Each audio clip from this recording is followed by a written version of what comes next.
Селям алейкум, хайрлы акшамлар, добрый вечер. В эфире телеканала АТР. Вы смотрите программу «Акшам». В студии работаю я, Гульсум Халилова. Гости нашей студии Сергей Таран, политолог, а также народный депутат Украины 8-го созыва Евгений Рыбчинский. Приветствую. Мой витание. Нашу беседу мы, конечно же, начнем с обсуждения новой Верховной Рады Украины. А там депутаты уже сформировали фракции и одну группу, и даже назвали имена их лидеров. Давайте посмотрим. Фракцию «Слуги народа» возглавил Давид Арахамия. Юрий Бойко и Вадим Рабинович стали сопредседателями фракции «Оппозиционная платформа за жизнь». Европейскую солидарность возглавили Ирина Геращенко и Артур Герасимов. Юлия Тимошенко – глава фракции «Батькивщина». «Голос» возглавил Сергей Рахманин. Лидерами депутатской группы «За будущее» стали Виктор Бондарь и Тарас Батенко. Ну, для начала, как вам первый день работы Верховной Рады Украины? Давайте начнем с вас, все-таки, как бывшего народного депутата. Вы будете скучать за Радой? Ну, бувших народних депутатів не буває, я просто народний депутат 8-го скликання. Да. Я вчора був в парламенті, деякі навіть жартували, що прийшов на екскурсію ніби. Мені дуже важливо було подивитися, як будуть приймати присягу новообрані депутати. Нічого дивного не відбувалося, ну принаймні зранку. Всі були в піднесеному настрої, всі були красиві. Нічого, так мовити, не передбачало тих ночних подій і розмов, які були далі. Дивно, що всі прийшли на присягу, тобто 424 депутати всі прийшли. І навіть прийняли присягу Україні ті, хто з Україною борються, тобто за життя. Причому, я думаю, що вони десь приймали до того присягу Росії, а тепер вони приймали ще й присягу України, аби отримати наші посвідчення. Ну і яке враження? Ну, враження досить сильне. Я думаю, що зараз пан Таран ще своє враження висловить, а я далі про хід подій розповім. Ну, є враження таке, що вчора відбувся де-факто конституційний переворот, і ще позавчора ми жили в парламентсько-президентській республіці. Зараз ми де-факто, не де-юре, а поки де-факто живемо в президентській республіці, навіть не в президентській республіці, оскільки в цій республіці немає чіткого механізму імпічменту, і судді не є незалежним гілкою влади, то це можна назвати таку напівмонархію, коли всі рішення будуть тепер ухвалюватись в одному місці. Тому ми можемо уважно спостерігати за парламентом. Я думаю, що цей парламент буде цікаво, бо він буде розважати людей. Там буде дуже багато таких особистостей, які даватимуть цікаві синхрони, жартуватимуть, іноді даватимуть неоковирні синхрони. За ними ганятимуться журналісти. А це буде не просто, бо їм перекрили там уже доступ в кулуари. Але з точки зору ухвалення рішень, парламент як орган влади перестав існувати. Тому що всі рішення будуть тепер ухвалюватись не в Кабінеті міністрів, не в парламенті і не в комітетах, безперечно, парламенту, а в одному будинку, на Банковій, або в тому будинку, куди переїде Зеленський. Ну вот, что касается, я вас перебью, что касается развлечений и что касается решений Верховной Рады Украины, это очень интересная тема, потому что вчера даже президент Владимир Зеленский провел первый день Рады вместе со всеми депутатами, оберегал их от длительных перерывов и своеобразно мотивировал. Давайте посмотрим, как это было. Давайте вже голосувати. Я вас дуже прошу, народ чекає. Добре? Менше смс-ок. Менше смс-ок, будь ласка, більше законів. 1, 2, 3. Чути мене? Пан спікер, я нікуди більше не піду. Дякую. Дякую. Шановний пане голово, шановні народні депутати, 25 років український народ чекає скасування касти недоторканих. Ну и сказали, и что вы орете все время?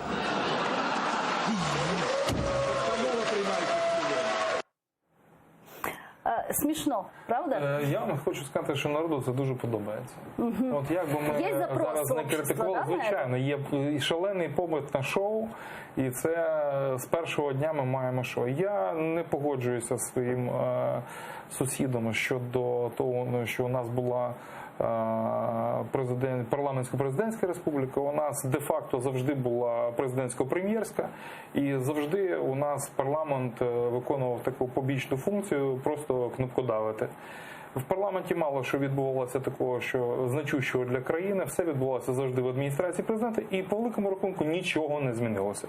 Так що, скажімо так, з точки зору узурпації влади, та будь-яка партія, яка б набрала стільки, скільки набрала партія «Слуга народу», фактично узурпувала б владу, це інакше б не називалося. Їм на сьогоднішній день не потрібно ніяких підголосувань, вони самі можуть приймати будь-який закон. Єдине, що для того, щоб вносити якісь зміни до Конституції, їм потрібно ще там додати 50 зайвих голосів, і 46, і вони їх знайдуть, бо наразі вже є, бачите, так звана група палиці, яку очолює Тарас Біденко з Бондарем. И це вже половина тих голосів, які їм потрібні, розумієте? Но единственное отличие с прошлым созывом это то, что не было однопартийной коалиции. Ні, ну Как в почекайте, этот раз? в минулому парламенті була завжди інтрига. Якщо були важливі голосування, то ми от казали, там назбираються голоси, дасть якась фракція голоси, або там допоможуть мажоритарнику, або чи допоможе та фракція, яка оголошує, що вона опозиційна, і соромиться голосувати, а потім в останній момент голосує. Тоді була інтрига. Так що, тепер не буде тому інтриги? зараз інтриги немає, тому зараз трошки інша Люди система. чекають не інтригу, а прийняття дуже важливих законів, розумієте? І вони не хочуть, щоб депутати сиділи смс-ками переписувалися, а дійсно хочуть для того, щоб закони просто вискакували від зубів. Ні, чекайте, що люди хочуть люди, це одна історія. А те, який у нас парламент буде і чим він відрізняється від попереднього, це інша історія. Те, що люди хочуть шоу, я в цьому не сумніваюся. Ну, если возвращаться к Конституции, Я да, навіть- Ну, ви бачили у нас Петра Порошенка зараз, який парламентсько-президентська вийшов, ми республіка. всі 25 років. А що ж ти за 5 років не скасував недоторканність? Ми ж в першому читанні, в 8-му скликанні, цей закон прийняли. Чого ж ти ж був очільником фактично держави, і коаліція була у тебе в руках. Чого ти не скасував недоторканність? Ну, до речі, цей законопроект, який проголосували, це був законопроект, який подав Порошенко, тому якраз він і намагався це зробити. Так, чого він не зробив за 5 років? Хоча я, чесно кажучи, тут не можу утриматись і хочу сказати, що коли говорять про скасування депутатської недоторканності, ну не до кінця кажуть правду. Річ у тім, що це інститут, який прийнятний у усіх європейських країнах і в самому Більший Європарламенті. чи менший ступені. Тому було би логічно робити ті механізми в Україні, які запобігають тому, щоб депутати зловживали цим інститутом. У нас яка була проблема? Що депутати використовувалися до депутатської недоторканності для чого завгодно, але не для політичної діяльності. Важливо зробити реформи, які реформують цей інститут для того, щоб вони займалися політикою. Це давало індемніт, тобто захист від політичних переслідувань, і все. Але у нас Давайте зараз загальний обратимся к хай. народным депутатам Украины 9-го созыва, потому что сейчас с нами на прямой связи народный депутат от фракции «Голос» Соломия Бобровская. Алло, Соломия, здравствуйте, слышите ли вы нас? Доброго вечора, та дуже добре чую. Да, Соломия, как прошел ваш первый рабочий день? Вам понравилась атмосфера Верховной Ради Украины? Ну, по-перше, пройшов день дуже святково хаотично, я б сказала так, тому що ми очікували і точніше не очікували такої дезорганізації по часу роботи саме під куполом, тому що, мабуть, всі звикли в своїх середовищах дуже чітко працювати від і до, та без цих перерв на півгодини, коли будемо на 1,5 години і так далі, і так далі. Відповідно, вже всі втомлені були змучені в 3-й ночі закінчувати, там, чи біля 3-ї ночі закінчувати роботу. Ось, тому вважаю, що це мало би здисципліновано, з новим підходом ми маємо підходити до цієї роботи. Соломия, скажите, партия «Голос» определилась своей позицией в Верховной Раде Украины? Вот вчера, к примеру, Европейская солидарность заявила о своей оппозиции к правящей партии. А какая позиция фракции «Голос» по отношению к правящей? Ми наразі не хочемо заходити ані в підтримку, ані в опозицію. Ми маємо таку позицію стояти понад цією вже видимою, скажімо так, ну не сутичкою, так, але артикульованих відносин між ЄС і Слугою народу, а також між опозиційним блоком і Слугою народу. І так як говорили під час своєї виборчої кампанії про те, що ми підтримуємо там, де вважаємо, що це була би конструктивна підтримка, але де заслуговують жорсткої критики опозиції, очевидно, що будемо голосом конструктивної опозиційних аргументів. Какая позиция фракции «Голос» по отношению к крымско-татарской национально-территориальной автономии, то есть проекта изменений в Конституцию части 10? Дивіться, ми до цього були дуже акуратні і обережні, і це би мало бути рішення партії про те, що ми все ж таки яку публічну позицію займаємо. Наразі не готова це коментувати. Думаю, що Рустем Умеров, мій колега, і ваш, напевне, колега, буде повноважений ці речі тривкі для всіх, насправді, від нього в першу чергу прокоментувати, тому я йому це слово передала. Рустем Умеров, о нем, да, речь идет, я так понимаю? Спасибо, да, спасибо, Соломия Бобровская была с нами на прямой связи по видео. И возвращаясь, действительно, мы с вами разговаривали про депутатскую неприкосновенность. И Верховная Рада, как вы уже отметили, вчера приняла законопроект о снятии депутатской неприкосновенности в первом чтении. Давайте послушаем и посмотрим, собственно, как это было, и вернемся к этой теме.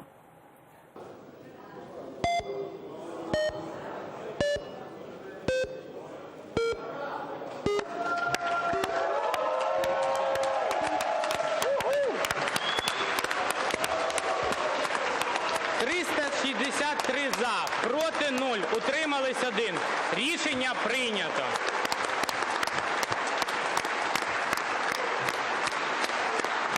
Второе чтение этого законопроекта будет уже на следующем заседании Верховной Рады Украины. Я так понимаю, что проголосует в большинстве «за». Певно, так. Хоча... Хорошо ли это? Ну, сумнівів немає ніяких. Дійсно, в світі існує така, навіть це не є традицією, це в принципі це норма, що під час засідань, під час своєї роботи депутат є недоторканим. Під час відпочинку, будь ласка, торкайся його чим хочеш, тут не є проблема. У нас просто зашироко трактувалася ця недоторканність, і нарешті вона знята, але не вся недоторканність знята, насправді. Там треба вчитатися в тіло закону. Якщо це той самий закон, який ми вже в першому читанні приймали, мені здається, що це він і є, то певні, скажімо так, певні речі залишилися. Тобто депутат є недоторканим під час своєї безпосередньої роботи. Сергій. Треба просто казати правду. От я, що мені не подобається ні в попередньому складі парламенту, ні в цьому, ну так і скажіть, що ми реформуємо, ми змінюємо, а то скасовуємо. 20 років одні покоління за іншим просто людям кажуть неправду. І це підігріває ці, знаєте, люмпинські настрої, коли кажуть, а от давайте скасуємо їм. Ну це, знаєте, як оце зараз інші така інновацію придумали, скоротити кількість депутатів. От було 450, а сьогодні 300. Чому 300? Чому не 250? Чому не 310? Ну це чому це так популярно серед людей? Тому що немає довіри до депутатів. Ну нема, традиційно, до будь-яких. Замість того, щоб просто підвищувати довіру до парламенту власною роботою, так мала би зробити будь-яка відповідальна влада. Вони просто скорочують кількість депутатів. Ну це, знаєте, як лікувати головний біль гільйотиною. Ну це, якщо таким чином таку логіку мати, то давайте тоді, якщо ми, наприклад, робимо медичну реформу, нам не подобаються лікарі, давайте скорочувати лікарів, давайте скорочувати вчителів. Це неправильно. Правильно були б дії, які були б спрямовані на підвищення авторитету парламенту, кожного депутата. Звичайно, це тяжка робота, ніж скорочувати механічну кількість депутатів, але це було б правильно. І мені видається, що така друга ідея поза цим скороченням полягає в тому, щоб трошки тримати вкупі оцю фракцію монобільшості, тому що там багато дуже таких новачків, таких людей, які ніколи не були в парламенті, і для монобільшості дуже важливо їх утримати. І от це є загрозою, що можуть бути дочасні вибори, а вже 300 депутатів там вже ніяк не прорвешся. Напевно, цю монобільшість будуть і тримати. Но для внеочередных выборов нужно действительно вносить изменения в Конституцию Украины. Пойдет ли на это «Слуга народа»? Я думаю, що це такі лякалки від Ігоря Валерійовича. Він позавчора якраз це озвучив, але це він сказав не народу, він, так би мовити, передав меседж на Банкову. І там, по-моєму, його дослухалися, розумієте? Я хочу повернутися до недоторканності. Справа в тім, що народ, я б люмпеном народ не називав, це перше. Друге, і це дуже важливо, народ обурює не те, що у нас 424, ну, де-факто, де-юре 450 депутатів, а те, що в системі Верховної Ради працюють тисячі, там 6 або 7 тисяч людей. Оце їх обурює, що бюджет Верховної Ради – це фактично бюджет цілого міста, розумієте? І їм здається, що основні гроші йдуть на самих депутатів, розумієте? І тому вони хочуть скоротити штат депутатів, тобто до 300, наприклад, для того, щоб витрачати на Верховну Раду менше. Насправді, навіть якщо буде 300, це незначне так скорочення. Тобто все одно бюджет буде такий самий, треба скорочувати сам апарат, на мою думку, це раз. Друге, в Верховній Раді Української РСР було, по-моєму, 600 депутатів, якщо я не помиляюся. Тобто вже скорочення депутатів України вже відбулося один раз, і якщо мені пам'ять не зраджує, в 91-му році або в 90-му нас стало 450, а було 600. Тому від скорочення, я вам хочу сказати, олігархам дешевше купувати, так сказати, голоси. Оце єдиний плюс. І він не плюс народу. Хоча не факт, що буде дешевше, тому що коли більше, треба платити більше, а коли менше, то депутати стають впливовішими, треба більше заплатити. Але я не про це. Насправді, взагалі, це дуже поганий стиль мислення, коли ми говоримо, що якщо скоротити кількість, то влада стане кращою. До речі, якщо ми спитаємо, подивимося, як громадська думка на це реагує, то це дуже різні думки. Наприклад, з одного боку, люди вважають, що депутати недостатньо працюють, їх скоротити – це добре. А з іншого боку, ті самі громадяни вважають, що депутати мають робити фактично все. Не писати закони, турбуватися про них, будувати дороги, ремонтувати під'їзди, проводити співбесіди психологічного характеру. А як це все можуть зробити ті самі депутати? Тобто громадська думка в цьому сенсі неоднозначна. І знову таки, відповідальна влада, вона би не думала, яким чином скоротити кількість депутатів. Вона би думала, яким чином підняти авторитет тих, що є. Ну вот сейчас, пока мы разговариваем о том, сократится ли количество депутатов Верховной Ради Украины, уже сократилось количество министерств Украины. В состав предыдущего Кабмина входили 25 чиновников. Новое правительство Верховная Рада назначила 17 человек. Новый Кабмин будет состоять из 15 министерств вместо 19. Давайте посмотрим на лица нового правительства Украины.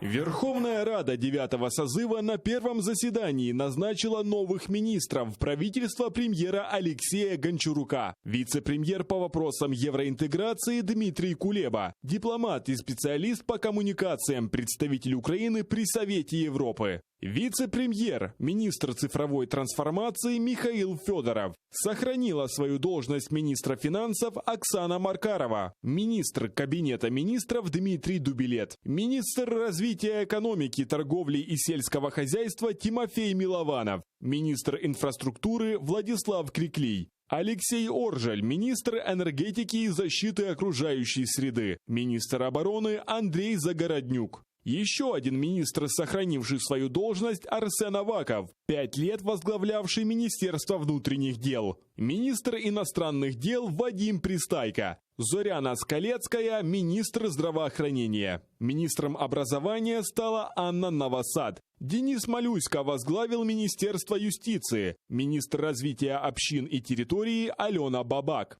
Юлия Соколовская – министр социальной политики. Министр культуры, молодежи и спорта Владимир Бородянский. Министерство ветеранов и временно оккупированных территорий возглавила Оксана Калида.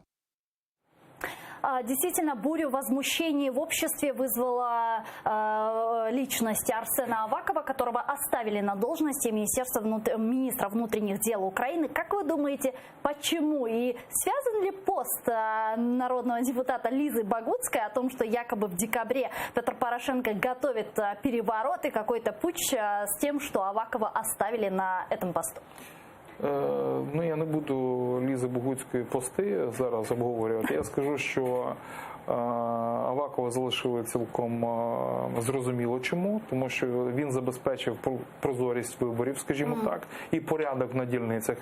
Я як депутат, який балотувався, можу підтвердити, що так воно і було, і що поліція відпрацювала. Це раз. Друге, не було того адмінресурсу, який всі боялися, що він буде від Петра Олексійовича Порошенка. І це теж, кажуть, що це і є заслуга Авакова, і через те він не залишився. Чи залишиться він до грудня, невідомо. Його каденція не найдовша серед всіх очільників, бо Кравченко сидів ще довше. Тому, скажу так, я не здивований і, в принципі, чесно кажучи, у «Слуги народу» і нема на цю посаду абсолютно адекватної постаті. Сергей, а вы как считаете, почему оставили Авакова? Связано ли это с Порошенко? Питання не в Авакові, а питання в тому, що коли ми обговорюємо призначення тих чи інших людей, ми не знаємо, що вони мають робити.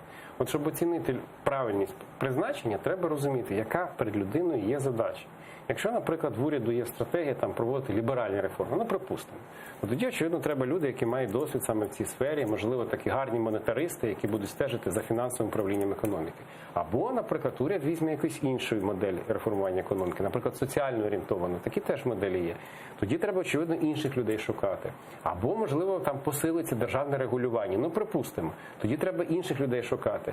Ми не можемо оцінити професійно ту чи іншу кандидатуру без розуміння того, які в неї обов'язки, які в неї задачі. Який функціонал має. Що вони мають робити? Так само, скорочується міністерство. А хтось під них бюджет написав? Передбачив?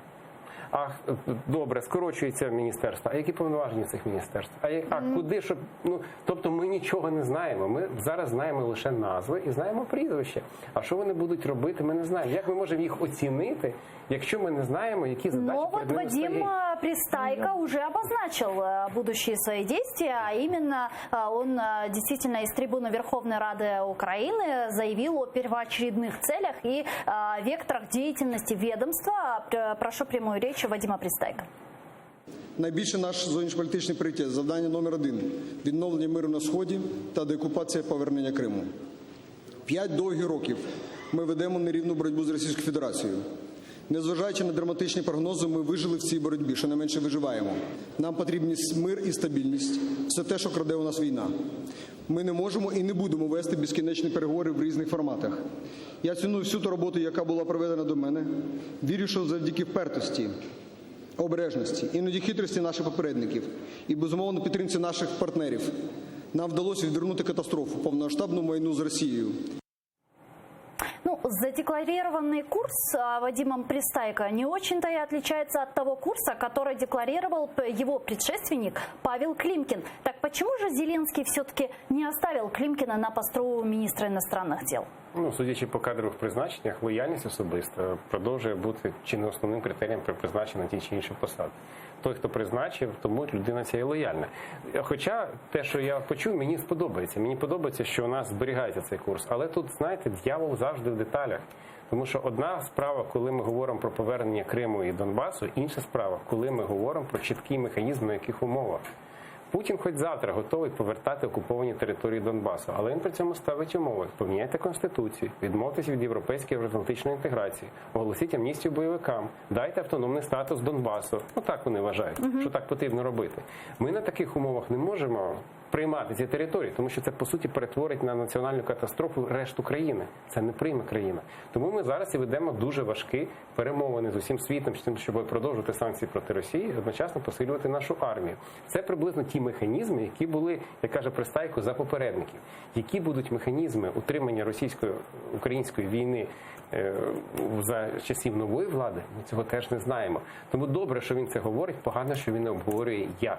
Я би дуже хотів, щоб, наприклад, було під час цієї розмови показані якісь червоні лінії. До речі, це непогано, якби зробив президент Зеленський. Про те, що ми не переписуємо Конституції, не відмовляємося від європейської і євроатлантичної інтеграції, не даємо амністії бойовикам і не даємо, наприклад, автономного статусу бойовикам. Якщо це буде заявлено, тоді ми хоча б приблизно розумітимемо, яка конкретно буде політика. Тому що поки що ми почули стратегічний напрямок, він правильний, але дуже важливі деталі.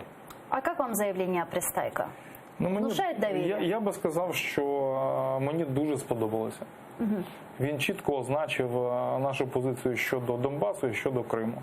Що і те, і інше – це наша українська земля. Я би сказав, що наша земля набагато ширша. Я би повертав територію 19-го року, але, бачите, в 45-му році були затверджені ті терени, які були до окупації, і маємо їх дотримуватися.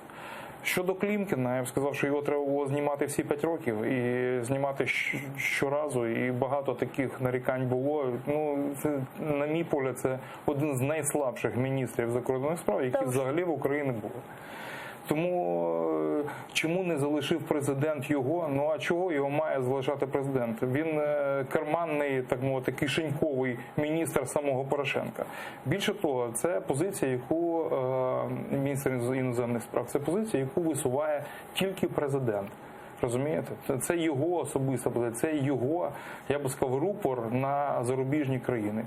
Ну, Зеленському Пристайко набагато ближче, і я думаю, що народу України це сподобається теж більше. Как вы считаете, какая будет позиция Батьківщины по отношению к «Слуге народа», учитывая, что Европейская солидарность уже заявила об своей оппозиции?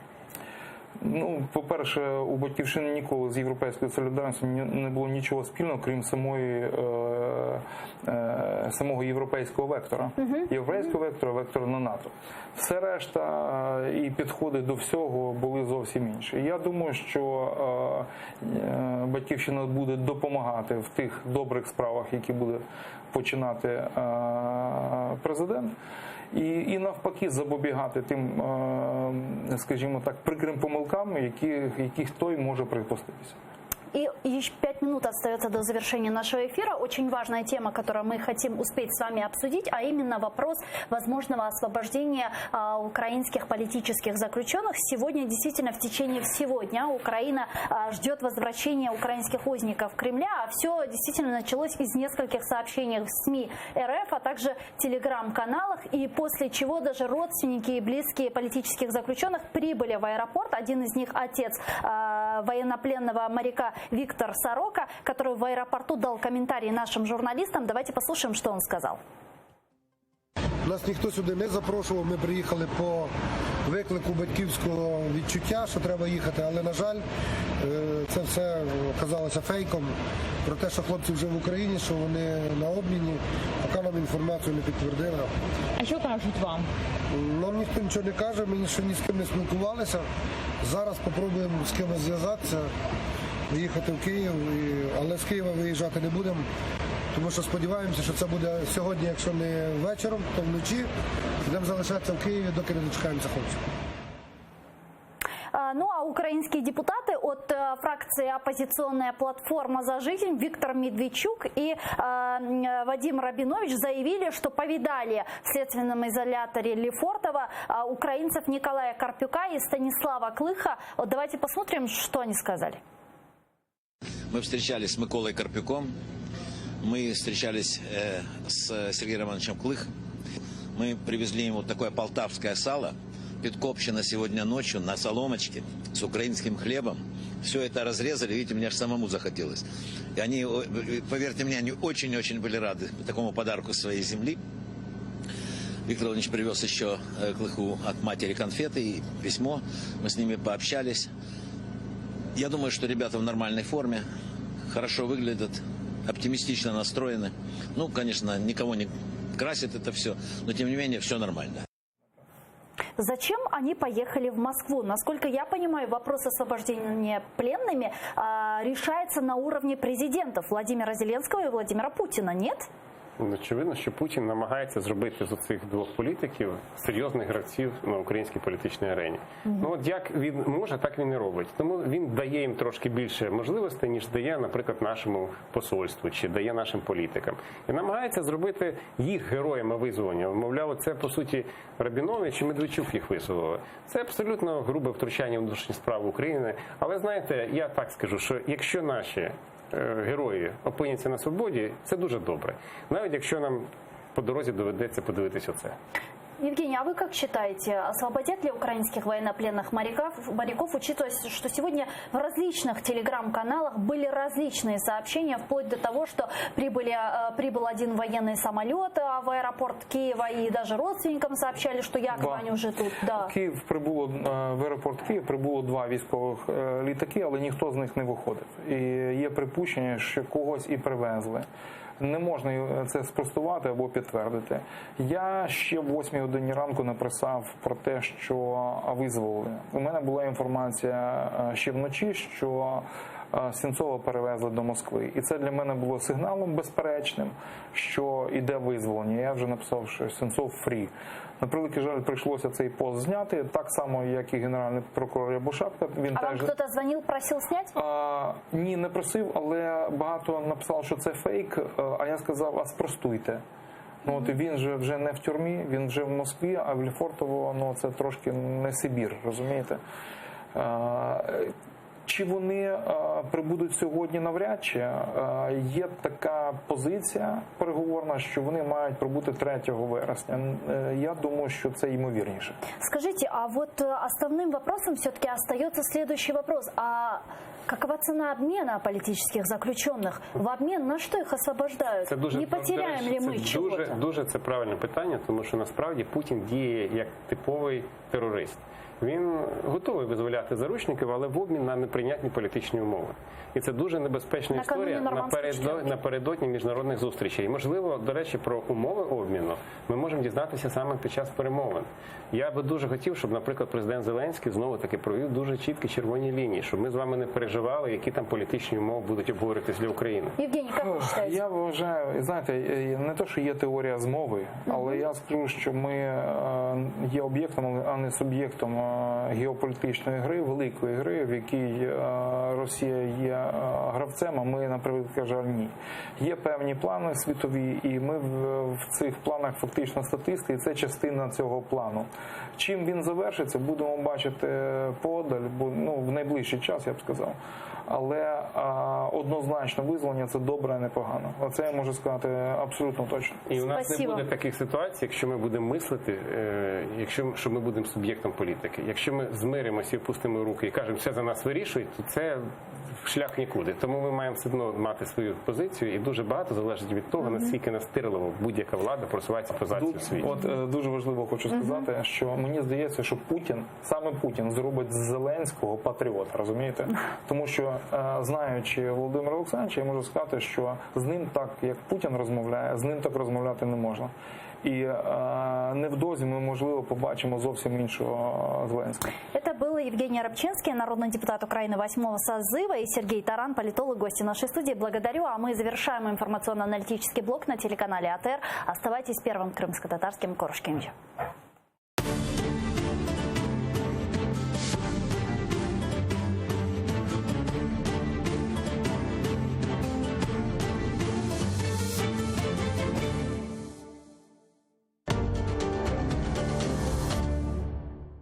Если нация не будет готова пожертвовать жизнями десятка своих преданных и благородных